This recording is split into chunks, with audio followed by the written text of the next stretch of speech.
हैदराबाद के नीलोफर अस्पताल में एक समय से पहले जन्मी शिशु कन्या की मौत हो गई। बालिका शिशु की मौत के लिए डॉक्टरों की लापरवाही का आरोप लगाते हुए कन्या के माता पिता तथा उसके रिश्तेदार आंदोलन पर उतरे। नगर के सुप्रसिद्ध बाल रोग नीलोफर अस्पताल में आज 2 बच्चों की मौत हो गई। अस्वस्थता के कारण अस्पताल में उपचाराधीन 2 बच्चों को आज प्रातः अस्पताल की नर्स ने इंजेक्शन लगाया। इंजेक्शन देने के कुछ देर बाद दोनों बच्चों की मौत हो गई। बच्चों के माता पिता श्रावणी लिंगास्वामी ने आरोप लगाया कि हमारे बच्चों को इंजेक्शन लगाने से उसके दुष्परिणाम से हमारे बच्चों की मौत हो गई है। उन्होंने काफ़ी देर तक अस्पताल में इसी बात को लेकर आंदोलन किए। वहीं अस्पताल के डॉक्टरों ने बताया कि शिशु बालिका को 28 फरवरी के दिन नागर कर्नूल से यहाँ लाया गया था। बालिका रेस्पिरेटिव डिस्ट्रेस सिंड्रोम रोग से ग्रसित थी। वह 7 महीनों में जन्मी थी, जिस कारण उसके शरीर के अवयवों का विकास भी नहीं हुआ था और उसका भार भी केवल 1 किलो मात्र था। जिस समय उसे यहाँ लाया गया तब से वह ऑक्सीजन पर रखी गई थी, जिस कारण ही उसकी मौत हो गई है। అయితే ఏమంటే 7వ నెలకి పుట్టిందనమాట। 7వ నెల పుట్టినప్పుడు baby weight 1 KG 1 KG weight అయిన మూలాన బేబీ ఏంటంటే ఇమీడియట్గా ఇంటెన్సివ్ కేర్లోనే పెట్టాము. అండ్ 1 కేజీ బేబీ అంటే as it is premature baby అంటారు. అయితే లంగ్స్ కూడా అలాగే అన్ని ఆర్గన్స్ ప్రీమెచ్యూర్ ఉంటాయి. ముఖ్యంగా ఏంటి లంగ్స్ అనేది ఇమ్మెచ్యూర్ ఉంటుంది, లోపల సర్ఫాక్టెంట్ అనేది తయారు కాదు. దీనికి ఏంటంటే రెస్పిరేటరీ డిస్ట్రెస్ సిండ్రోమ్ అంటారు. అయితే అదే పరిస్థితిలో బేబీ వచ్చింది. అంటే రెస్పిరేటరీ డిస్ట్రెస్ ఆయాసంతో వచ్చింది. మేము అడ్మిట్ చేశాము, ఆక్సిజన్ మీద పెట్టాము, మొత్తం ట్రీట్మెంట్ జరుగుతుంది. ఇంటెన్సివ్ కేర్లో ఉంచాము, అందరూ మా డాక్టర్స్ చూస్తున్నారు. కాకపోతే కేజీ బేబీ అనేది 50% కంటే ఎక్కువ మార్టాలిటీ ఉంటుంది 1 కేజీ బేబీస్లో. యాజ్ ఇట్ ఈస్ ఈ ప్రైమరీ కండిషన్ వలన ఏంటంటే బేబీ అట్లా కాంప్లికేషన్స్ అయింది, ప్రాబ్లం అయింది. దానికి కొంచెం పేరెంట్స్ డిస్టర్బ్ అయ్యారు, ఇట్లా జరిగేది. అంతేగాని యాక్చువల్గా basically baby immature baby, premature baby, 1 KG baby కాబట్టి ఇటువంటి ప్రాబ్లం అయింది. పొద్దున వాళ్ళని ఎక్స్ప్లెయిన్ చేసి కౌన్సిలింగ్ చేసి పంపిస్తున్నాం. यूक्रेन में फंसी हमारी पुत्री सहित शेष सभी लोगों को सुरक्षित राज्य में ले आने का जेडीमेटला निवासी कल्पना के माता पिता ने केंद्र तथा राज्य सरकार से आग्रह किया है। तेलंगाना राज्य से संबद्ध मेडिकल विद्यार्थी यूक्रेन में फंस गई हैं। अपनी पुत्री के हवाले से उसके माता पिता ने बताया कि हमारी पुत्री कल्पना भय से बंकरों में छिपी हुई है। जेडीमेटला निवासी कल्पना यूक्रेन के कर्फ्यूग्रस्त क्षेत्र में एमबीबीएस 4th वर्ष की शिक्षा ग्रहण कर रही है। कल्पना के माता पिता ने भारत सरकार तथा राज्य सरकार से आग्रह किया कि यूक्रेन में भारतीय दूतावास से संपर्क कर उनकी पुत्री को सुरक्षित रूप से भारत ले आएं। उन्होंने बताया कि उनकी पुत्री भूख प्यास से तड़प रही है, उसका वहां कोई सहयोगी नहीं है। उन्होंने चिंता व्यक्त करते हुए बताया कि पश्चिमी क्षेत्र के लोगों को ही भारत लाया जा रहा है। మమ్మీ స్టేషన్కి వచ్చినాము, మెట్రో ఎక్కుతున్నాము, ఇప్పటి నుంచి సిగ్నల్ ఉండవు, ఫోన్ స్విచ్ ఆఫ్ చేస్తున్నాము, మీరేం టెన్షన్ పడకుండా అన్నారు. కానీ టెన్షన్ ఇంకెక్కువ అయిపోతుంది. వాళ్ళు టెన్షన్ పడకుండా అంటున్నారు కానీ ఇంకెక్కువైంది. మళ్ళీ ఇంకెక్కువ బాంబ్ బ్లాస్ట్ అవుతుందని తెలిసి అబ్బాయి చనిపోయిందని చూస్తున్నాము. అదంతా చూస్తుంటే ఇంకా టెన్షన్ అయిపోతుంది. మా అమ్మాయితో పాటు ఇంకా 3 ఉన్నారు, పూజ, అనుష, ఝాన్సీ. వాళ్ళందరూ కూడా బాగా ఇబ్బందులు ఉన్నారు. ఇంకా లివీకి వచ్చినామని ఈరోజు మార్నింగ్ 2వ తారీఖు మార్నింగ్ మధ్యరాత్రిలో ఫోన్ చేసింది. మమ్మీ లివీకి వచ్చినాము, ఇంకా టెన్షన్ ఉంది, మళ్ళీ ఇప్పుడు టికెట్ బుక్ చేసుకోవాలి. इब्राहिमपट्टनम के नगर निगम अधिकारियों ने निगम परिधि के अवैध निर्माणों पर अपनी हंटर चलाना आरंभ कर दिया है।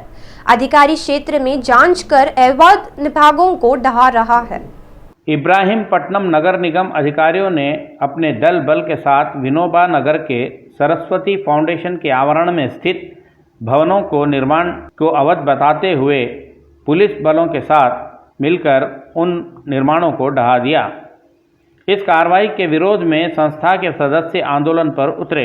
पीड़ितों ने अपनी वेदना व्यक्त करते हुए बताया कि किसी प्रकार की आपत्ति हो तो उसे न्यायालय द्वारा सुलझाया जा सकता है, लेकिन इस प्रकार अचानक निर्माणों को ढहाना अन्यायपूर्ण है।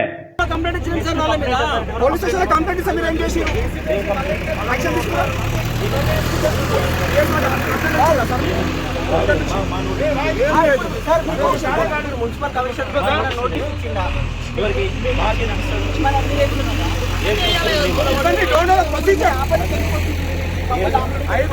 बेरोजगार युवाओं को निशाना बनाकर उन्हें रोजगार देने का झांसा देकर फर्जी प्रमाण पत्र उपलब्ध करा रहे हैं एक 3 सदस्यीय गिरोह को आसिफ नगर पुलिस ने गिरफ्तार कर लिया। उनके पास से 97,500 रुपए की नकद बरामद कर लिया।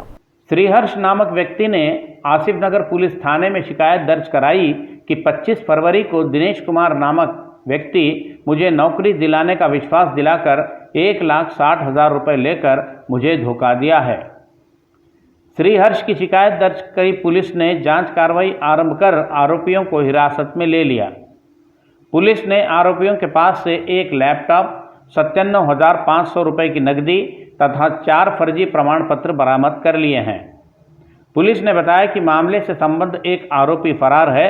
पुलिस उसकी तलाश कर रही है। వాళ్ళు ఆల్రెడీ వేరే బయటికి వెళ్ళారు, తీసుకెళ్ళారు, తీసుకొచ్చిందా, తీసుకొచ్చి కొన్న వాళ్ళకు ఆసిఫ్ నగర్ పోలీస్ స్టేషన్ నుంచి 2 అక్యూజులను అరెస్ట్ చేసినామండి. అందులో వాళ్ళు ఈ చీటింగ్ కేసులు, ఫోర్జరీ డాక్యుమెంట్స్ తయారు చేయడం, సర్టిఫికెట్స్ తయారు చేసి జాబ్లు ఇప్పిస్తామని చెప్పేసి అవసరం ఉన్న వాళ్ళ దగ్గర నుంచి డబ్బులు తీసుకోవడము, ఇనిషియల్గా కొంత అమౌంట్ తీసుకోవడం, 2 లక్షలు అడిగి ఇట్లా 1,50,000 తీసుకొని జాబ్లు ఇప్పిస్తామని చెప్పేసి వాళ్ళకి సర్టిఫికెట్స్, అవసరమైన సర్టిఫికెట్స్ కూడా తయారు చేసి మేము జాబ్లు ఇప్పిస్తాం ఇన్ఫోసిస్లలో, ప్రైవేట్ కంపెనీలలో అని చెప్పేసి డబ్బులు తీసుకోవడం జరిగింది. అట్లా మాకు 25వ తారీఖు 2వ నెల ఫిబ్రవరి 25కు కంప్లైంట్ రావడం జరిగింది. దాంట్లో మేము కేసు రిజిస్టర్ చేశామండి.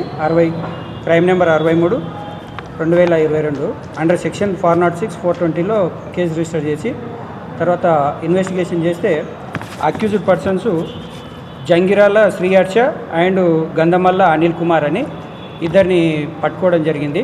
अंबरपेट में गृह मंत्री महमूद अली के दौरे के मद्देनजर पुलिस ने अल्पसंख्यक नेताओं को पूर्व सुरक्षा की दृष्टि में गिरफ्तार कर लिया। सीपीएम पार्टी गोलनाका की प्रभारी रईस तथा टीआरई अल्पसंख्यक प्रकोष्ठ के नेता बाबा को अंबरपेट पुलिस ने गिरफ्तार कर लिया। अंबरपेट के मुस्लिम स्मशान वाटिका के रखरखाव एवं उसमें खनन करने के लिए पर्याप्त स्थान न होने से अल्पसंख्यक लोग काफ़ी तकलीफ़ों का सामना कर रहे हैं। गत चुनाव के दौरान वर्तमान मंत्री केटीआर तथा क्षेत्र के स्थानीय विधायक कालेरू वेंकटेश ने जो आश्वासन दिए थे उन्हें आज तक पूरा नहीं किया गया है, कहते हुए अल्पसंख्यक वर्ग के लोग आंदोलन का रास्ता अपनाए। इसी के अंतर्गत अंबरपेट क्षेत्र का दौरा कर रहे गृहमंत्री महमूद अली को रोककर अपना विरोध जताने का भी उन्होंने मन बना लिया था। स्थानीय लोगों के विरोध को देखते हुए पुलिस ने इस संबंध में आवश्यक कार्रवाई की। इसी संदर्भ में अंबरपेट पुलिस ने आज प्रातः से ही भारतीय कम्युनिस्ट पार्टी एवं मार्क्सवादी कम्युनिस्ट पार्टी दलों से संबद्ध अल्पसंख्यक नेताओं को पूर्व सुरक्षा की दृष्टि से हिरासत में ले लिया। चंद्रायन गुट्टा पुलिस थाना में एक त्रासदीपूर्ण घटना घटी। यहाँ समय पूर्व शिशु को जन्मा दी एक माँ दी की दर्दनाक मौत हो गई। चंद्रायन गुट्टा क्षेत्र से संबद्ध एक गर्भवती महिला प्रसव पीड़ा से तड़पते हुए बारकस स्थित एक निजी अस्पताल गई। जिस समय महिला को अस्पताल ले जाया गया उस समय उसकी हालत काफ़ी चिंताजनक थी, जिस कारण निजी अस्पताल के डॉक्टरों तथा संचालकों ने पीड़ित को पेटला बुर्ज सरकारी प्रसूति अस्पताल ले जाने की सलाह दी। उस समय महिला को प्रसव पीड़ा अधिक होने से रोगी के परिजनों के आग्रह पर निजी अस्पताल के डॉक्टरों ने महिला का उपचार कर उसका प्रसव करवाया। महिला ने शिशु बालक को जन्म दिया। 8 मासों में प्रसव होने से महिला को अधिक रक्तस्राव होने लगा, जिससे निजी अस्पताल के डॉक्टरों ने आगे के उपचार हेतु उसे पेटला बुर्ज अस्पताल भेजा। महिला को अस्पताल स्थानांतरित करते समय रास्ते में ही उसकी मौत हो गई। यह जानकारी पेटला बुर्ज अस्पताल के डॉक्टरों ने दी। इस पर पुलिस मामला दर्ज कर आगे की जांच कर रही है। असलम की संदेशपाद मौत पर विजयवाड़ा नगर जनसेना पार्टी के अध्यक्ष पोतना महेश ने महत्वपूर्ण टिप्पणी की। इन टिप्पणियों पर स्पष्टीकरण देने की मांग करते हुए विजयवाड़ा टीयू टाउन पुलिस ने नोटिस जारी की। महेश को पुलिस द्वारा नोटिसें जारी करने के मद्देनजर महेश के साथ सैकड़ों की संख्या में जनसेना के सैनिक कोत्तापेट पुलिस थाने गए। महेश के साथ उनके कानूनी सलाहकार वीर राजू तथा पवन को ही पुलिस ने थाने के भीतर प्रवेश करने की अनुमति दी। यहां इंस्पेक्टर मोहन रेड्डी ने पोतिना महेश से नोटिसों से संबंधी पूछताछ की। महेश के साथ भारी संख्या में थाने पहुंची सेना के देख क्षेत्र में कुछ देर के लिए तनाव छा गया। जीएचएमसी ट्रांसफर स्टेशन में जवाहर नगर डंपिंग यार्ड को कूड़ा कचरा स्थानांतरित करने के लिए राम के द्वारा उपलब्ध कराई गई 40 भारी ट्रकों के लिए राज्य के मंत्री तलसानी श्रीनिवास यादव के साथ मिलकर नागरिक प्रशासन मंत्री केटीआर ने शुभारंभ किया। मंत्री केटीआर ने इस अवसर पर बताया कि विकसित देशों में कूड़ा कचरा दिखाई नहीं देता है, उसे कब और किस प्रकार से ले जाया जाता है, उसी प्रकार की व्यवस्था हैदराबाद में भी कूड़े के परिवहन की व्यवस्था की जा रही है। मंत्री ने बताया कि पूरे दक्षिण भारत में कचरे से सर्वाधिक बिजली का उत्पादन करने वाला शहर हैदराबाद ही है। उन्होंने यह भी बताया कि हैदराबाद शहर 100% सीवरेज ट्रीट करने वाला शहर बन जाएगा, यह उम्मीद जताई। केटीआर ने बताया कि हैदराबाद शहर से प्रतिदिन 6000 मैट्रिक टन कचरा उठाकर डंपिंग यार्ड पर भेजा जा रहा है। उन्होंने बताया कि 4500 स्वच्छ ऑटो घर घर जाकर कचरा इकट्ठा कर रहे हैं।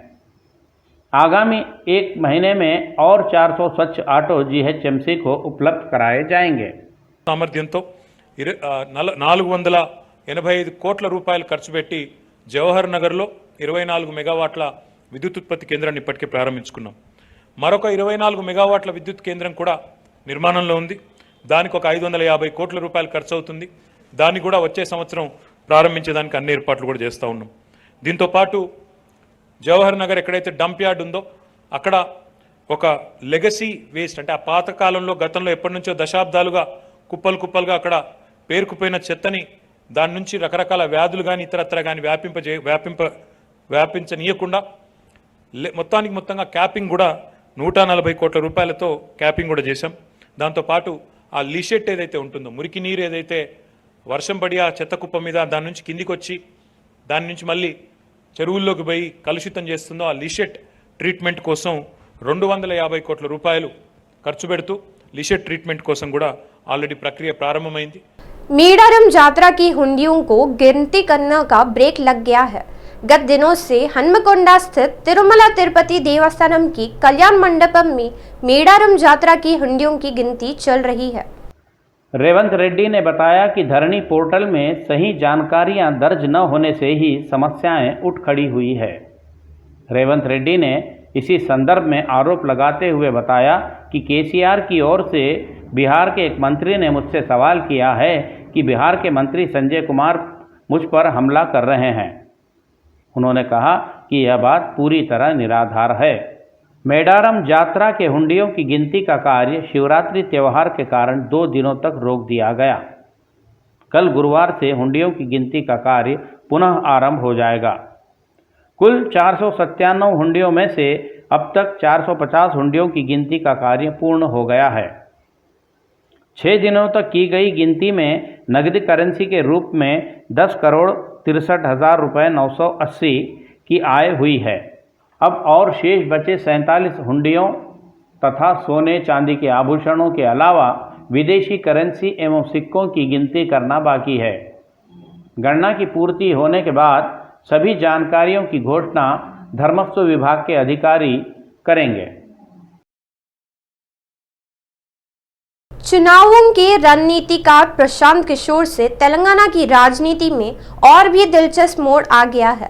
आगामी दिनों में राजनीतिक दलों की राजनीति एवं व्यूह रचना से राजनीतिक क्षेत्र रण क्षेत्र बन जाने की संभावनाएं व्यक्त की जा रही है।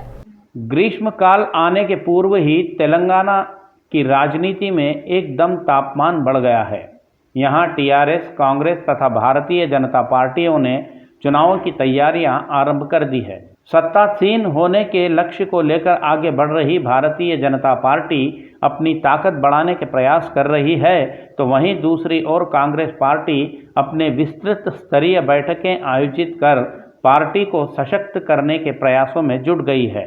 टीआरएस पार्टी अपनी सत्ता बरकरार रखने के लिए पीके को मैदान में उतारा है। इसके बावजूद भी भारतीय जनता पार्टी थोड़ा भी पीछे नहीं हट रही है, साथ ही अपने प्रयासों में लगी हुई है। पार्टी को संस्थागत रूप से सशक्त करने के लिए अपने प्रयासों को भारतीय जनता पार्टी और तेज कर दी है। आलाकमान के आदेशानुसार मैदान में उतरे पार्टी के राष्ट्रीय नेता तेलंगाना में पार्टी को सही ढंग से सजाने की कवायद में लग गए हैं। यह ऐसा हो तो तेलंगाना के कमलनाथ टीआरएस के पीके को आसानी से ले रहे हैं, क्योंकि राज्य के भाजपा नेता पीके से भारतीय जनता पार्टी को नुकसान क्या है कहकर इस बात को लेकर उन्हें नजरअंदाज कर रहे हैं। पार्टी अध्यक्ष संजय का कहना है कि टीआरएस के पास एक पीके है तो हमारे पास पूरे राज्य के कार्यकर्ता एक एक पीके के बराबर हैं। जो भी हो, इस बात पर तो इंतजार करना ही पड़ेगा। 1 अप्रैल से बिजली के दाम बढ़ाने संबंधी डिस्क के प्रस्तावों के मद्देनजर हाई टेंशन विद्युत उपभोक्ता के लिए प्रति यूनिट पर 1 रुपए की बढ़ोतरी का प्रस्ताव रखा है। यह ऐसा हो तो हैदराबाद मेट्रो रेल पूरी तरह बिजली से ही चल रही है। यह परियोजना सरकारी तथा निजी भागीदारी से चलने के कारण सरकार के साथ किए गए समझौते के कारण मेट्रो रेल को प्रति यूनिट 3 रुपये 95 पैसे की दर से बिजली उपलब्ध कराई जा रही है। इसके अलावा डिमांड चार्जों के रूप में प्रति किलोवाट बिजली के लिए 390 रुपये की वसूली की जा रही है, जिस कारण प्रति यूनिट 5 रुपये 28 पैसे की दर हो रही है। यह एल&टी मेट्रो का कहना है। अगले वित्त वर्ष से प्रति यूनिट 4 रुपये 95 पैसे की दर से बिजली बढ़ाई जाएगी। एल&टी मेट्रो का कहना है कि बढ़ाए जाने वाले दाम मेट्रो पर भार ही हैं। एल&टी मेट्रो का कहना है कि नए बढ़ाए गए दामों से मेट्रो के संचालन पर 25% खर्च बढ़ जाएगा। पहले ही कोविड कारणों से मेट्रो रेल इस समय 25% ऑक्यूपेंसी के साथ चल रही है। यदि विद्युत दामों में बढ़ोतरी के प्रस्ताव को मंजूरी दी गई तो इसका सीधा असर मेट्रो रेल यात्रियों पर पड़ेगा। इस कारण प्रस्ताव को निरस्त करने का मेट्रो ने सरकार से आग्रह किया है। मेट्रो ने बताया कि मेट्रो के साथ कॉस्ट टू सर्विस देने का समझौता भी विद्यमान है। मेट्रो ने प्रति किलोवाट शुल्क पूर्ववत 390 रुपये ही रखने का सरकार से आग्रह किया है।